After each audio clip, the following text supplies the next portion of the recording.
Twitter blew up. More offensive than a presidential tweet. Russia, China, Japan, Mexico, all countries will respect us far more than they do under past administrations. PC Radio with Stu and Rich. Mojo 50 Radio. It is Friday here on the Patriotically Correct radio show. Broadcasting live everywhere that you can find low-budget afternoon radio programming. If you're on iHeartRadio, welcome. We're here every single day, Monday through Friday, I should say, at 4 o'clock p.m., 5 p.m. Central. Also, so if you're on iHeartRadio and you're struggling to find us, all you have to do is search for the station Mojo 50, M-O-J-O 50 Radio, and we are here on this wonderful station every single day, Monday through Friday, 4 p.m. Central, 5 p.m. Eastern. Also broadcasting live. If you want to check us out and actually view us, you can go download the OpsLens app. A lot more important reasons to download the OpsLens app other than just being able to see us, though, because they're getting rid of social media. And if it means that they're not just absolutely, just purging Facebook and Twitter, what it means is that they're censoring us, they're shadow banning or ghost banning us in an attempt to get rid of us. Speaking of Facebook, Richard, I just want to show you something here. I'm getting death threats, and they're coming through Facebook Messenger. And it's as a result of a post that I made where I showed a picture, and I'm putting it on the screen for those of you that are watching on the OpsLens app or on social media. I put a picture of the homeless encampments on the south side of Minneapolis. And along with that, I just gave a brief description. I said, hey, free family camping in the park off Chicago Avenue in Minneapolis. You'll love the diverse crowd, free delivered meals, and easy access to hard drugs. The eclectic crowd, by the way, passed out and naked, will welcome you into their rundown drug enclaves. Enjoy secondhand needles and even a nightly scavenger hunt for lost liquor and drugs from the past night's festivities. Police will not bother you due to the wonderful peacetime emergency order from Furrer Walls and the cowardly police command staff. Enjoy. And for this, I have been called a racist. I have been told that I better be careful because I'm walking and living on stolen land that my ancestors stole, which, by the way, I don't know how that has anything to do with me whatsoever. But these are the times that we're living in where if you speak your opinion at all, these people can't deal with intelligent conversation. It immediately goes to they're going to find me, they're going to hunt me down, they're going to kill me. And this is... I'm a racist. At what part of this did I say anything about race? You didn't. I think we were just there. We just arrested somebody from said park actually a week and a half ago, and it was a complete shit show. And furthermore, I'm quite certain that whatever genius posted that comment really did a whole lot to deserve ownership of that land that they're not trespassing on. Just posting comments. They're actually inboxing me and messages, yeah, and telling me that they're going to hunt me down and that they're going to kill me. They're calling me a bitch. They're and all kinds of other expletives that I really can't talk about. This portion of PC Radio, by the way, brought to you by Adjust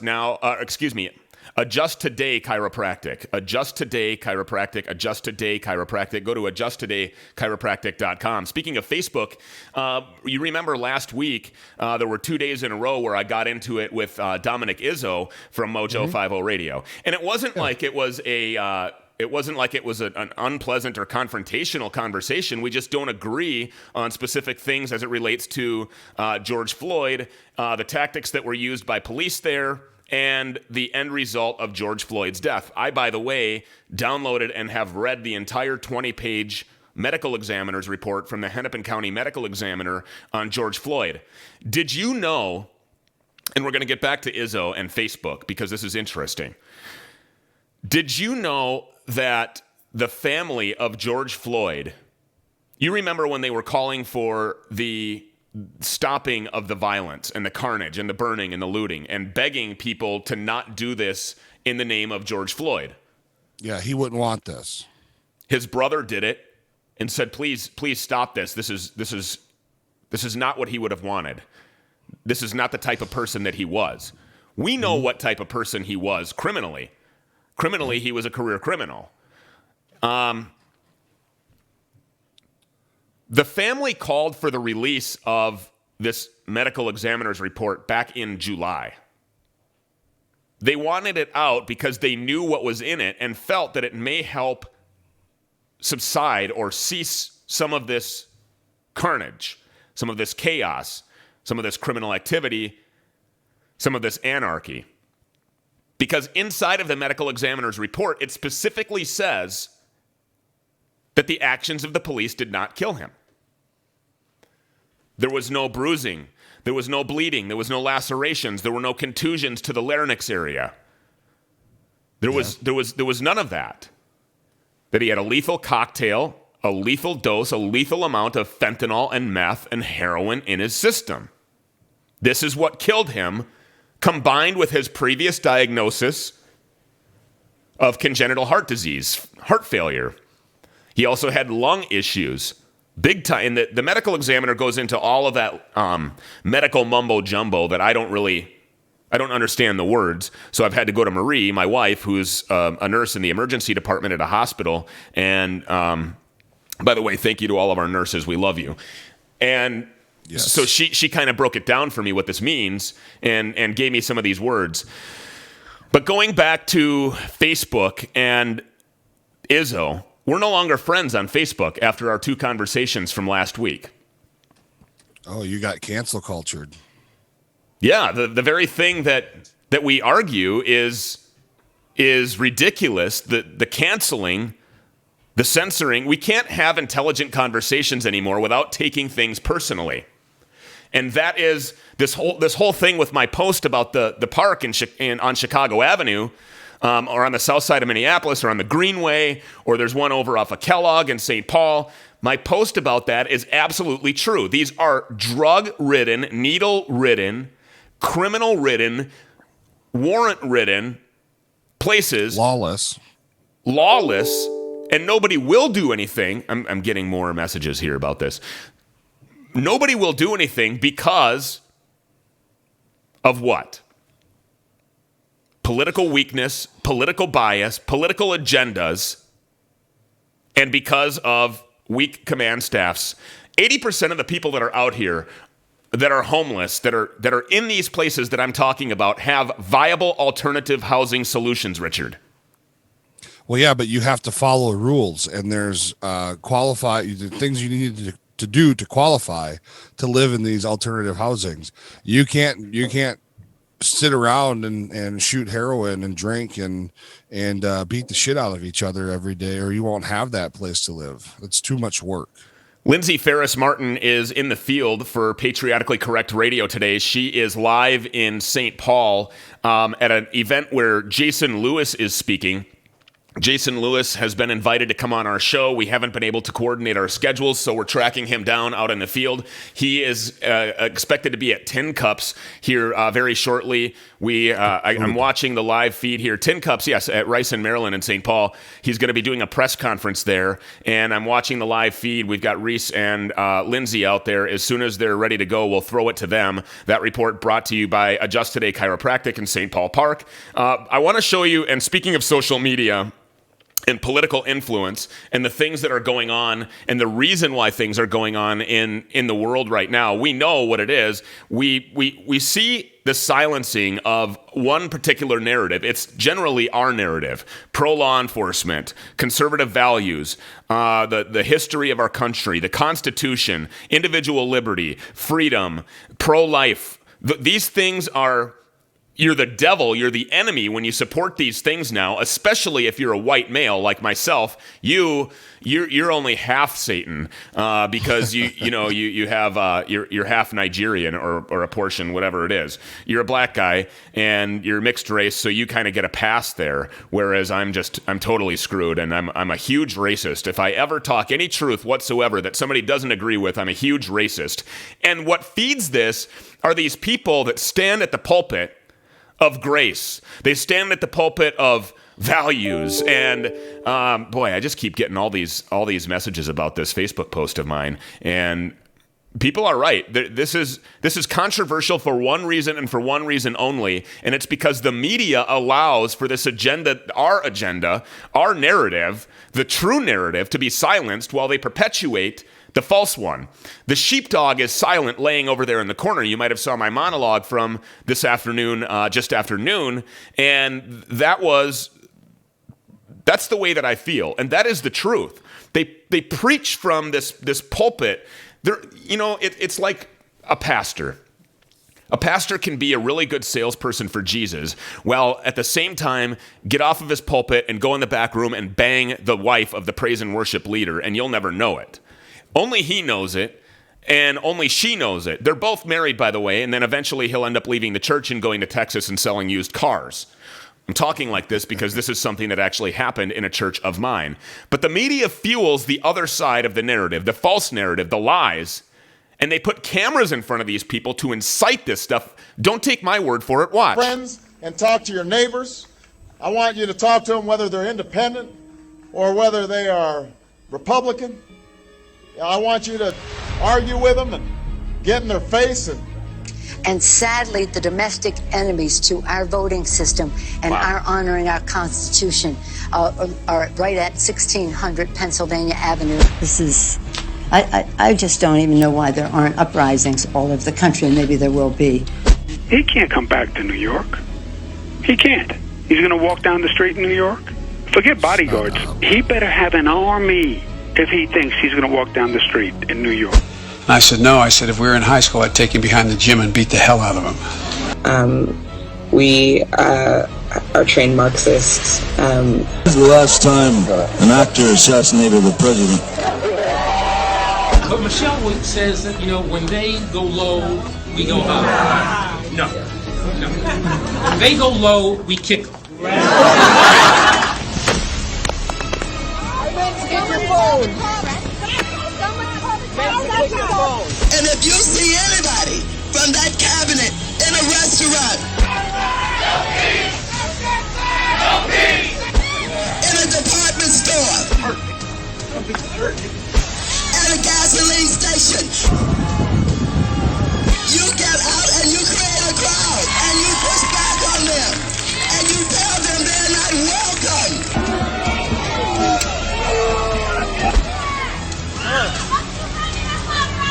Hey! High school, I could take him behind the gym. That's what I would.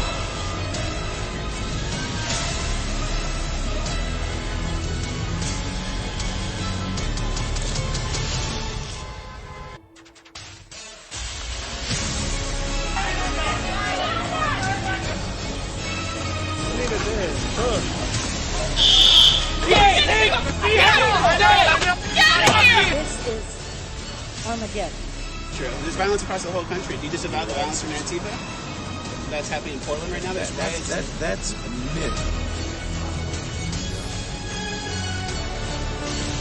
A passionate movement for justice is finding itself swept under the feet of rampaging and destructive mobs. People will do what they do.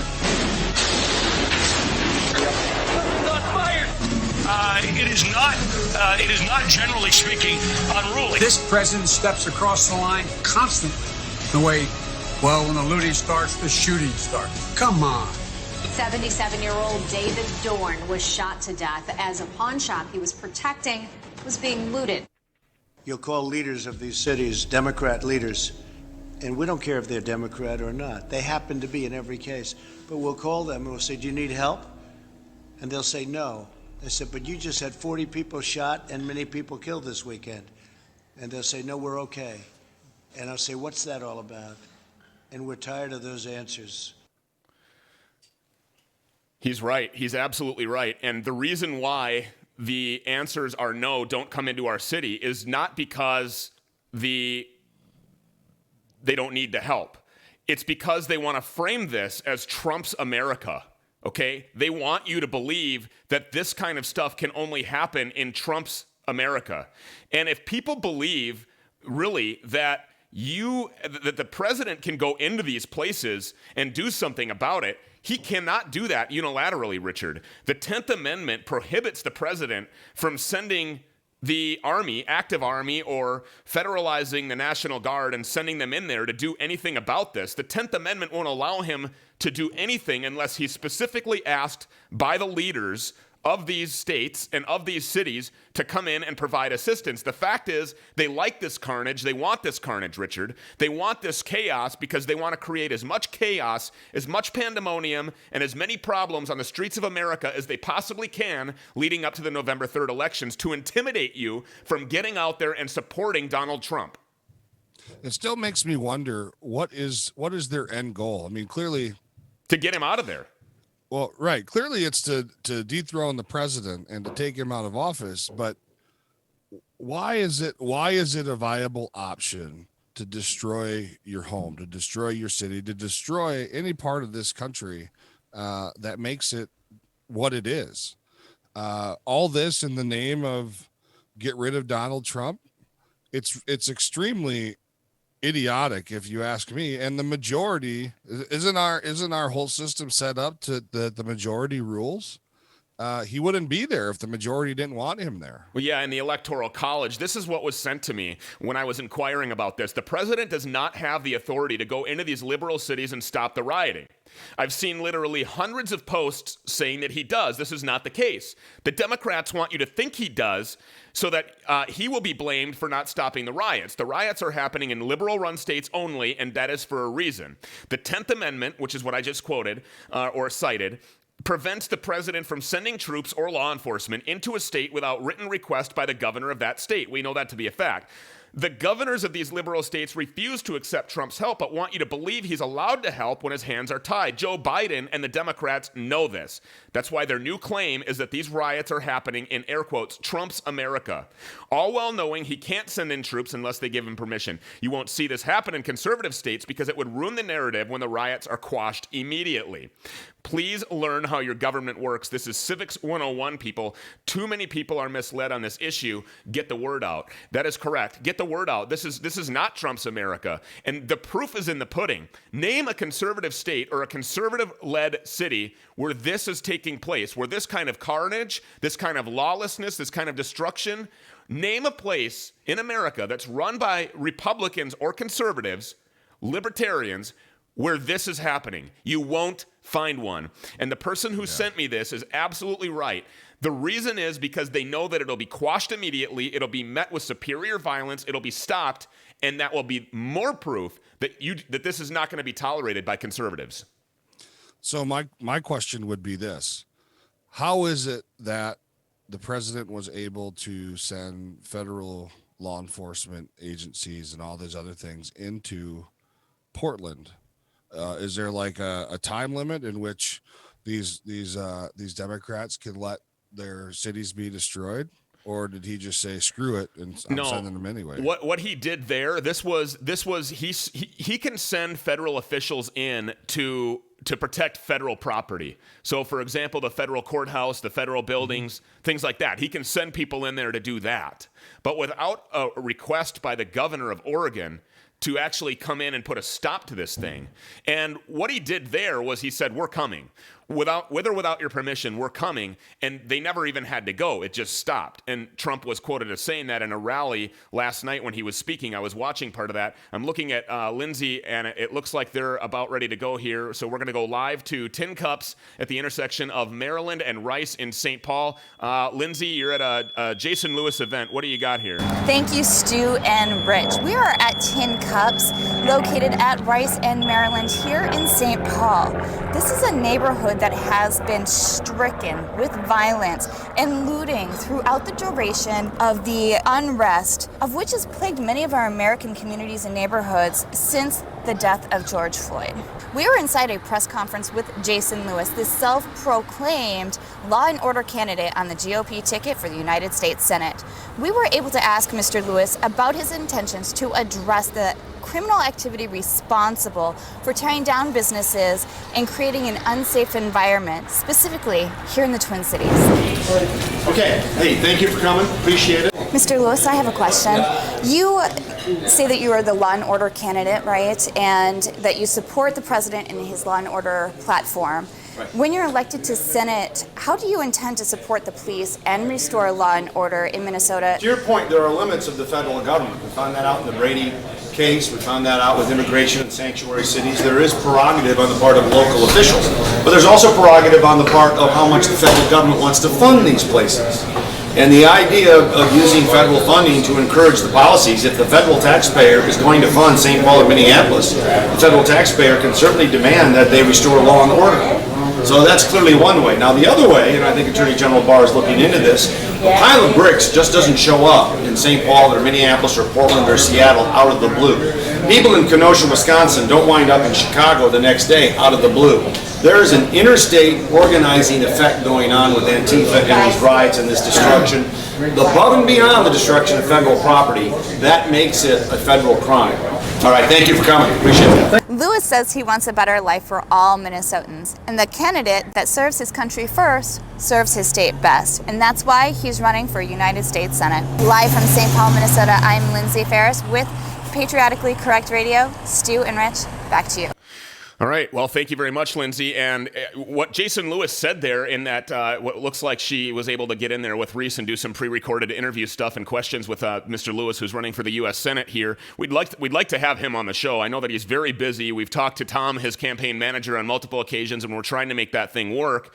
But what he said there was actually a really good point, Richard. Although the government doesn't have the unilateral authority, the federal government, to just come into a city and stop some of this rioting, the federal taxpayer who's paying taxes does have the right to demand from their elected representatives that these people be defunded, that money be taken away, federal money be taken away from states like Minnesota, cities like Minneapolis and St. Paul. If Jacob Fry in Minneapolis, the mayor over there in that city, or Melvin Carter in St. Paul, or Governor Walz don't want to take action, then they can say bye-bye to federal money. Yeah, well, that's all well and good, but who in the hell's actually going to enforce that? If you and I as taxpayers demand that our senators and our congressmen and whoever take the money away, who's going to actually do it? Well, that's why we have to elect people who have the same viewpoint as we do.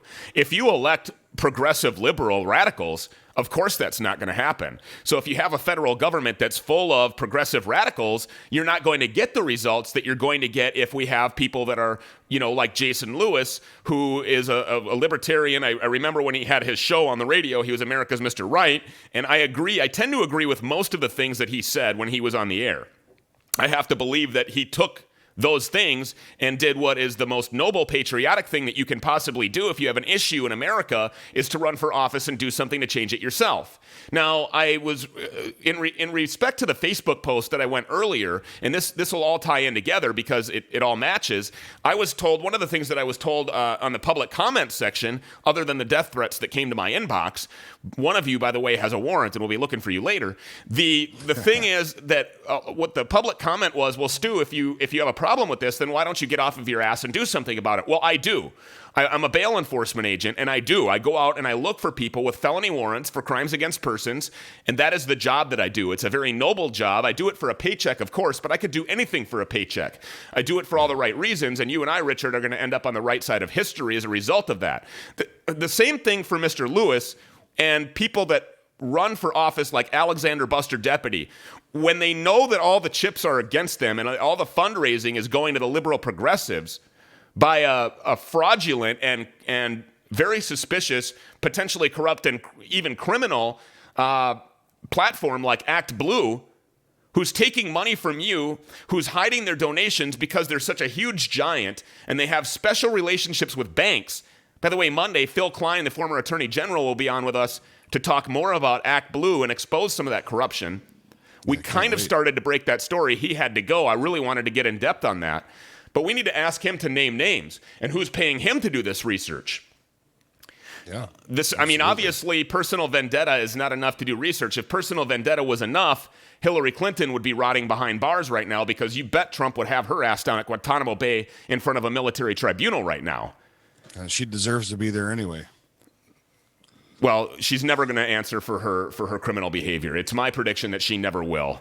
And we talked briefly about why MP companies are down at Gitmo, and we noticed that the tribunal went from a 7-member to a 12-member, which is for the death penalty. I don't know if that has anything to do with this. We can all hope and pray and everything else that that's what's going to happen. But whether it does or not is a whole nother thing. This portion of PC Radio brought to you by Adjust Today Chiropractic. AdjustTodayChiropractic.com. Make sure that you get over there and visit them. They're open on Saturdays as well. If you need to get an adjustment, chiropractic stuff can help with allergies, migraines, all kinds of things I bet you never knew. Back right after this with Joe the Cop. Don't miss it. More PC Radio straight ahead.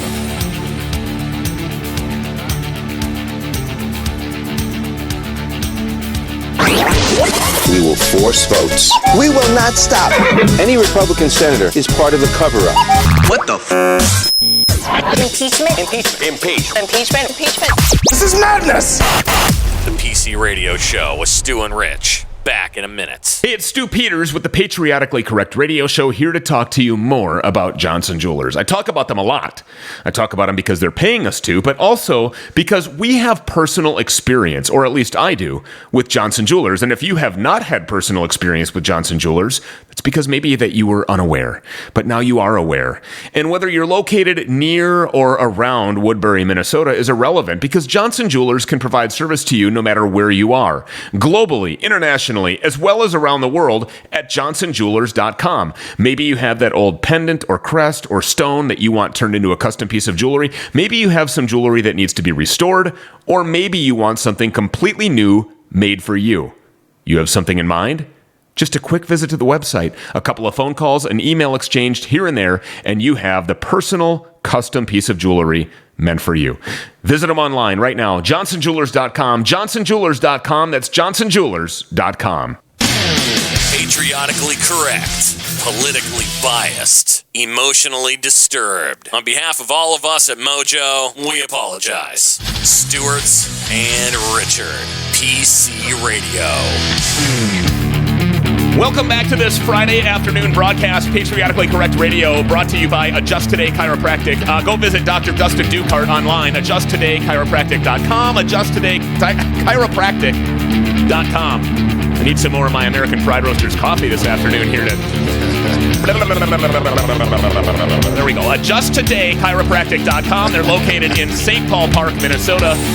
Always available for a text or a phone call is Dr. Dustin Dukart. My God.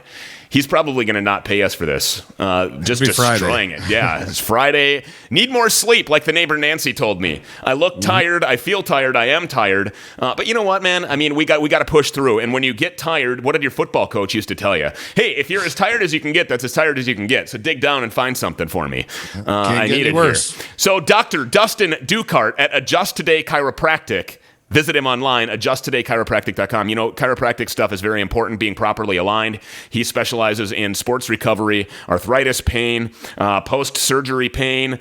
He does, if you have migraines or allergies, I bet you didn't even know that chiropractic stuff can help you out with that. Part of Force Matrix Fridays, the only reason why we call it that is because we have Joe the Cop. He's a 23-year veteran of law enforcement, currently working as a police officer in America, which is why you see the silhouette on the screen if you're watching us online. We have to protect his anonymity, because, as you know, police officers don't have the First Amendment right. So he's kind of going out on a limb here and really risking everything to be on with us every Friday afternoon. Joe the Cop, welcome back to PC Radio. It's good to have you.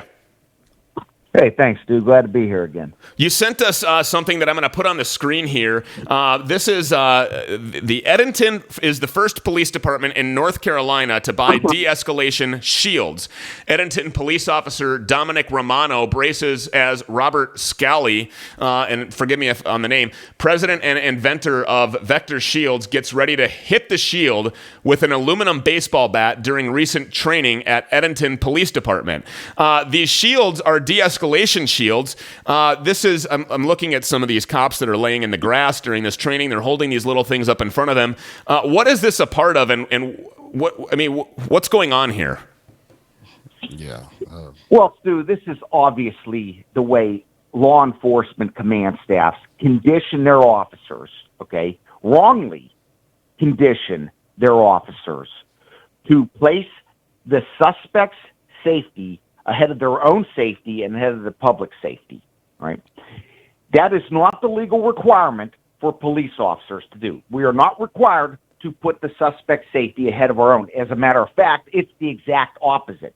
The suspect's safety comes Well, this doesn't even fall anywhere on it. If you are putting, it doesn't fall anywhere on a spectrum. If you are putting my life at risk, I am not to consider your safety. If I was to consider the suspect's safety on the same level as my safety or on the same level as the public safety, why would they be giving me a gun in the first place and the legal authority to use it?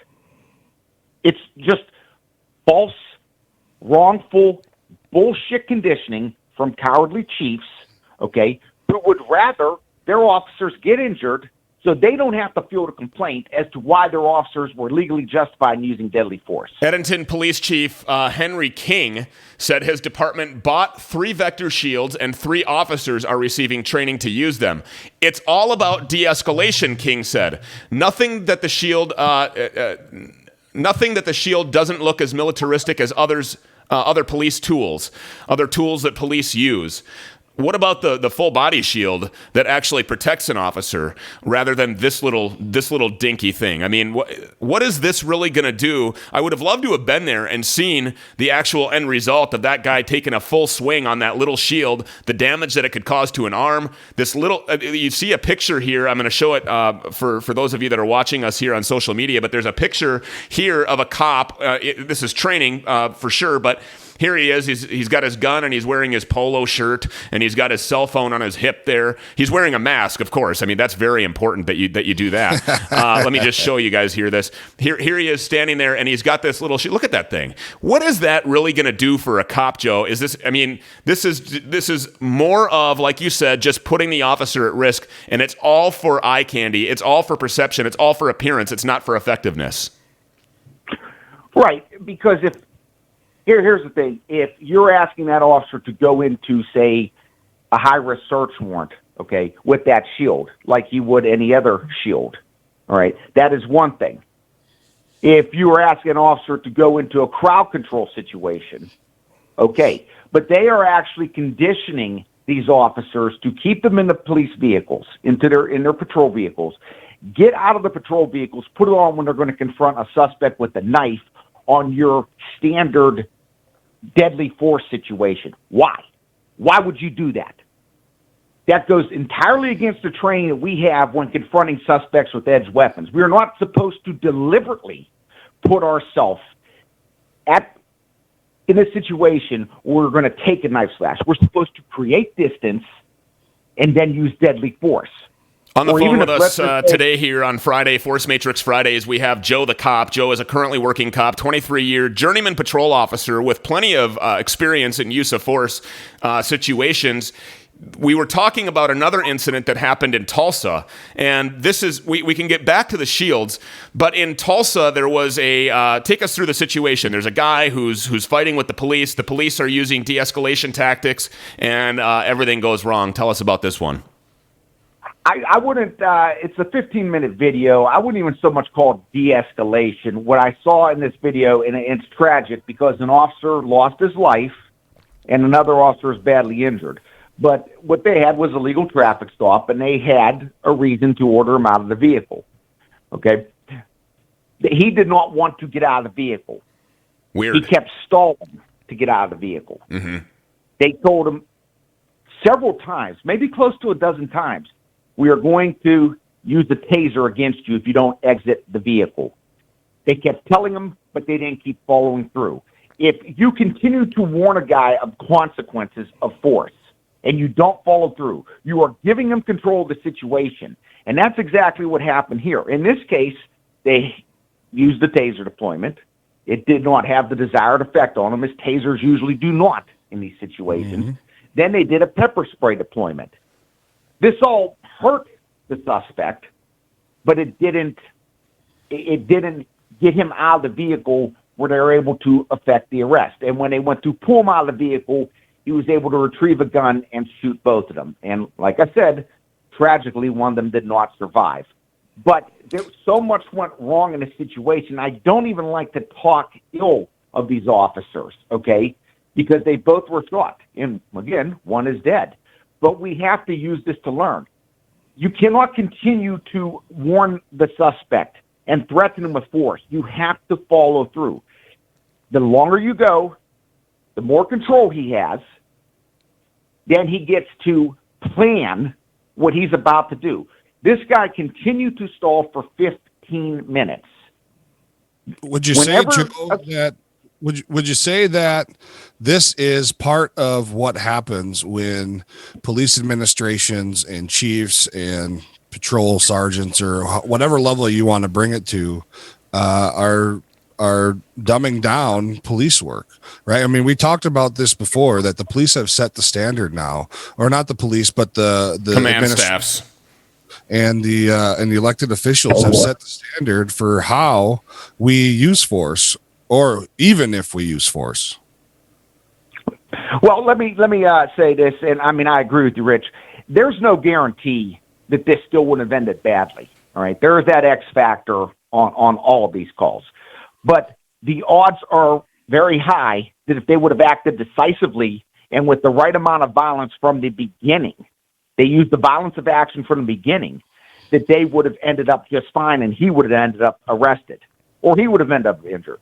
But as long as they're not injured, that's the most important thing. Had they done this the right way, in terms of taking action immediately, like cops used to do when they weren't getting compliance, chances are this would have turned out better. This is something that's not new around the country, and it's not just on individual basis like this. This is on the large spectrum as well. When you threaten something and you don't follow through with it. So we're talking not only just about individual use of force situations like this, we're talking about entire situations like riots that are taking down our cities, that are burning entire business districts to the ground. Insurance companies aren't covering these people. These local businesses are not going to come back. The local small business is the backbone of the American economy. And this is because police command staffs threaten that they're not going to tolerate this. And then look at what we had going on in Portland and still have going on in Portland. It's been over, 115 days now. And this is still going on because they keep saying, we're going to do something about this, and then they don't. So this empty threat thing is much bigger than just individual use of force situations like what happened in Tulsa. Well, that's just what you're seeing there is the ripple effect of all that. Okay, and I have to point out here, it has been my experiences that when a suspect continues to stall for time, okay, that not complying, he is working up the nerve to fight or flee. When they are stalling for time like that, it is always for an insidious reasons. These officers, again, I hate to come down hard on them because both of them were shot. They missed all the danger signals leading up to this. Now, perhaps some of this comes back to, let's look at what department this is. This is the Tulsa Police Department. What happened with the Tulsa Police Department in 2016? Officer Betty Shelby shot and killed a motorist named Terrence Crutcher. She was brought up on homicide charges. She beat the case. She was found not guilty because it was a justified shooting. But I think probably somewhere in the back of their mind that these officers, were cognizant of that. Maybe they didn't want to end up in that same situation. To say that this is not having any sort of effect on the police is absurd. Of course it is. We see what happens when they don't react quickly enough.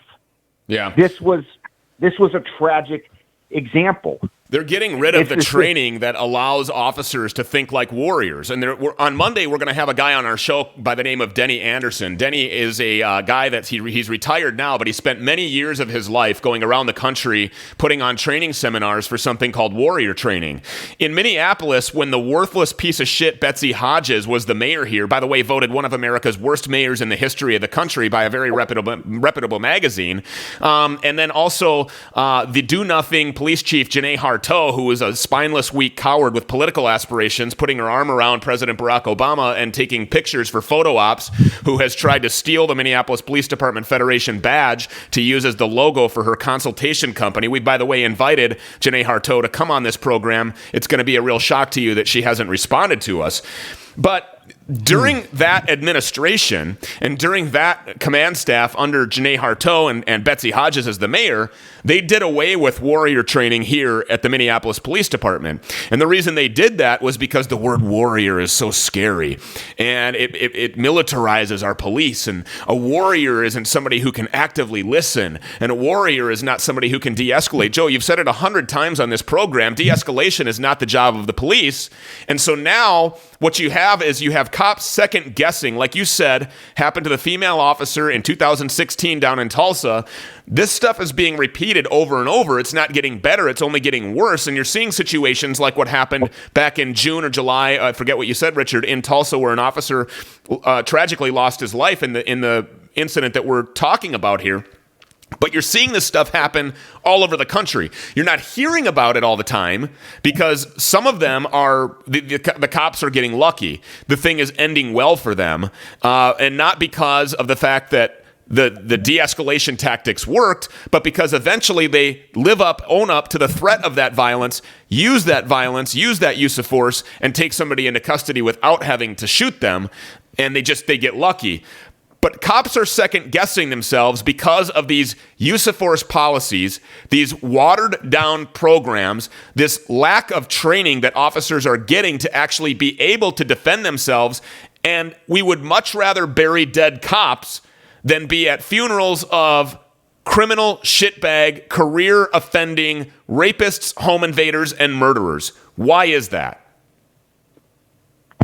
Because these chiefs are afraid to stand up. It depends on where we're talking a chief. If we're talking a police chief in a generally conservative area, we don't even have these situations, all right? But when you have these chiefs that work for these mayors in these liberal cesspools, this is exactly what you're going to get. They're not going to stand up to the mayor. They're not going to say, well, wait a minute, this is not actually what law enforcement is, okay? Law enforcement, whether people want to agree or not, whether cops want to admit it or not, law enforcement is about applying violence when it is lawful to do so. Okay, it is not about anything else other than force. That is the job. The job says law enforcement. That's the root of the entire term. This is why we do this job. This is why we have handcuffs. This is why we have batons, tasers, pepper spray, and guns. Where chiefs go 1,000% wrong, Stu, is when they get out there and they say, we only use deadly force as a last resort. That is bullshit, Stu. That is a lie. Last resort is not the legal requirement for deadly force. Last resort is not covered under the Graham versus Garner ruling or Graham versus Garner ruling or Tennessee versus Garner. It doesn't say that at all. Graham versus Garner says the use of force must be objectively reasonable. The officer has to be of a reasonable belief that he is at imminent risk of death or serious bodily injury, right, before he uses deadly force. It doesn't say it has to be 100% right. It is based on the reasonably objective standard, okay? That can't be judged in hindsight. What does the reasonable officer at the scene perceive? So when a chief says we use deadly force last resort, that is a lie. It's not the legal standard, and they are doing more harm to this profession than the media or Black Lives Matter ever could. We are always destroying ourselves here. It's always our chiefs that are destroying it. A lot of these guys that become chiefs have aspirations that don't involve law enforcement. It involves politics, okay? It involves optics. That's how we get to this point. You know, and I think that a lot of people have thought, I know it was a discussion in St. Paul years ago when there was a changing of the guard in chiefs. It's always better, right, to have a street cop become the chief. So they say. But I think that we have seen many, many, many times that when these guys who are great cops on the street, have respect of the community, have respect of other police officers within the department or even in other departments, they get up in that office and all of a sudden it's not about the cops anymore. And it's not necessarily all about the community. Like you said, Joe, it's all political. And so I wonder what the answer for all that might be. How do you get a chief in office that is going to continue to have a backbone and continue to have the number one priority of that chief be the safety and security of his police officers, and roll with that? That would all depend on the mayor. If you have a good mayor, you likely have a good chief.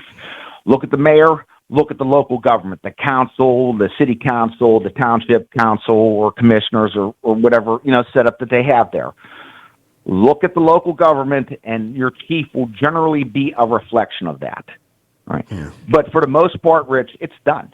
You're not ever going to be able to have that again. Rich, what you said a couple of weeks ago, or I think it was even last week, I very, very rarely admit that you're correct about something. But one thing that stuck out in my mind that you said that was right was you said there's going to have to be a sacrificial lamb of some kind.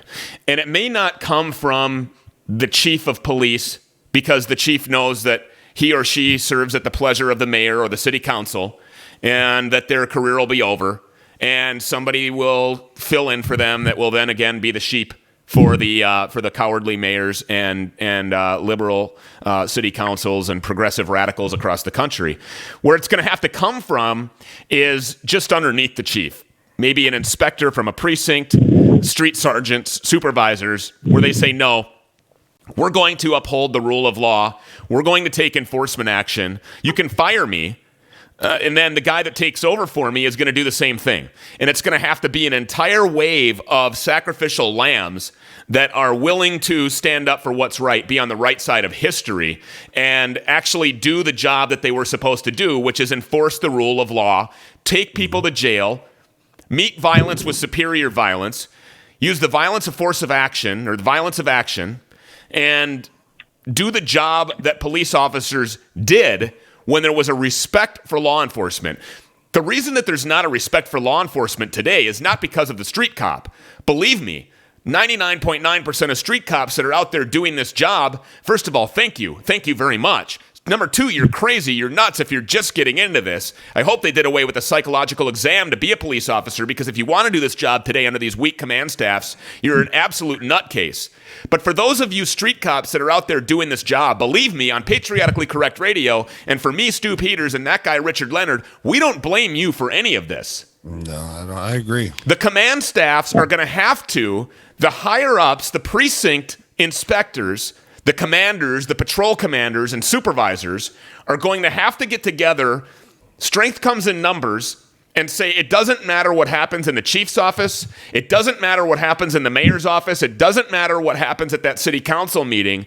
We are going to do the job that we were sworn to do and to protect the citizens of this city that we have a vested interest in, that we go and throw a gun, a badge, and a vest on every single day to run directly towards gunfire like heroic crazy people to save people that we have never even met before.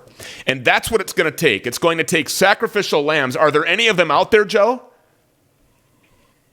Stu, you're going to have some individuals that will do this, but as a whole, what you're proposing, and I agree, that's actually what would be necessary. As a whole, no. Stu, if you get 5 cops in a room, they can't even agree on where they want to go to lunch. Okay? They can't agree on one way on handling a call. 5 officers have a different way of handling each call. Right. It could be the same call. Right. Okay. So, you're not going to see that. Some guys are more concerned with their paychecks because, maybe they have financial concerns. And listen, I understand. It all depends on what your priorities are. Some guys are just trying to get through to retirement. But, there are guys like me that look at this and just say, no, I can't sit there and say that this is okay. I'll come back to what I said before. A police chief says, we use deadly force as a last resort. No, it's a lie. You are creating a false expectation with the public. Okay? Look, I get out of a vehicle. I get out of my patrol vehicle on a call, a normal disturbance call. The guy comes at me with a knife. Is deadly force the last resort there? No, it is not. In fact, it's the only resort. The situation can turn to deadly force in the blink of an eye. I've said this a million times before. We react to what the suspects do. It is not my job to de-escalate with a violent, armed, and non-compliant suspect who has no intention of complying. I am not required to de-escalate. The suspect, on the other hand, is required to follow my lawful orders. This is what we have created. We've created this mentality that the police are not supposed to use their guns, and it's not true. We never want to use our guns. All right? In 23 years, I haven't ever had to shoot anybody. But that's because when I've had my gun pointed at a suspect, they ultimately complied. But for a chief basically to create this mentality that the officers are not supposed to use their guns, if they do, then it's because of them being wrong. That's not true. The officer using his gun is the effect that causes the armed suspect who didn't comply. What you've proposed to is what is needed. It's not going to happen. The false narratives have taken on a life of their own, with these chiefs saying de-escalation. Okay. Some idiot chief somewhere used the term, and 1,000 other chiefs went along with it. Now it's almost a real thing, and it's not. De-escalation isn't a real thing. That is not part of our job. Our job is safety and enforcement. I cannot enforce the law against a non-compliant individual if he is determined to actively resist or become combative. Now, if I say, I have a warrant for your arrest, turn around, place your hands behind your back, and he does so, well, there's no force other than putting the handcuffs on him. Yeah, right. We react to what the suspect does. 99% of what we do is based on the actions of others. And the chiefs are not out there explaining this like I'm sitting here explaining this. They're not there explaining this. They're creating a myth. They're creating a culture that the police are not supposed to use their guns. If they weren't supposed to use their guns, Stu, why do they have the guns? Why are there so many case laws protecting their ability to use their guns, their legal authority to use their guns? The chiefs are lying to you.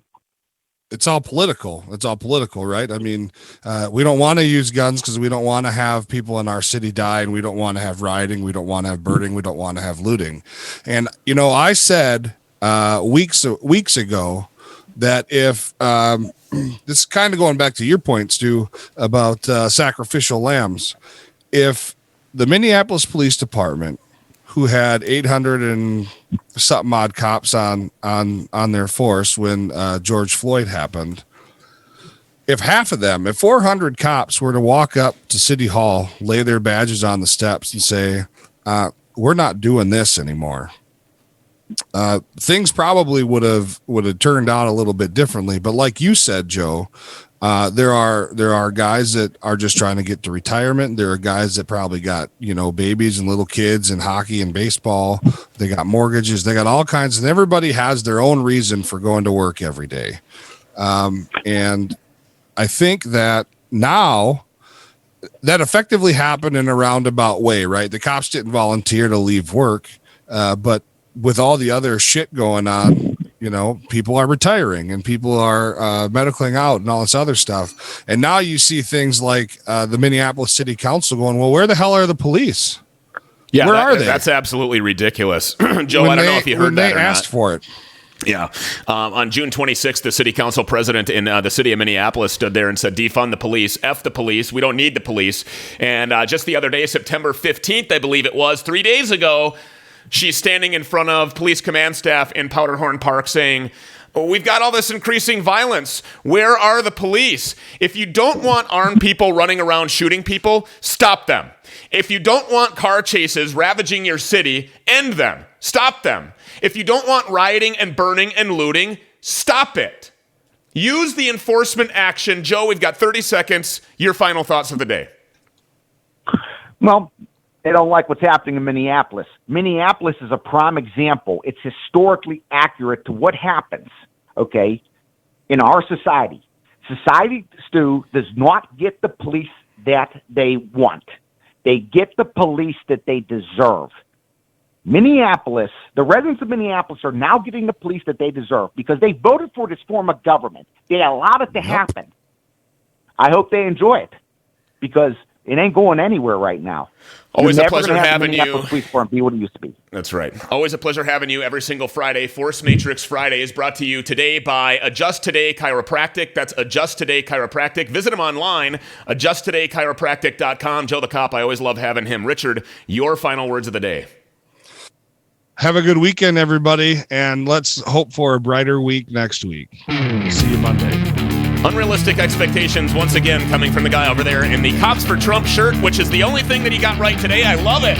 Get you a Cops for Trump shirt. The Minneapolis Police Department Federation has them, and they will ship them anywhere until tomorrow at 4 o'clock Central, 5 p.m. Eastern. Here's what's up to it. Here's what's down to it. Here's to any way you can get to it. Here's to those that don't do it, may they be dragged to it, tied to it, or forced to it. And here's to us who do it, because we're the ones that's used to it. Remember to fly low and avoid that radar. One day they're going to come for the car, and when they do, save the radio!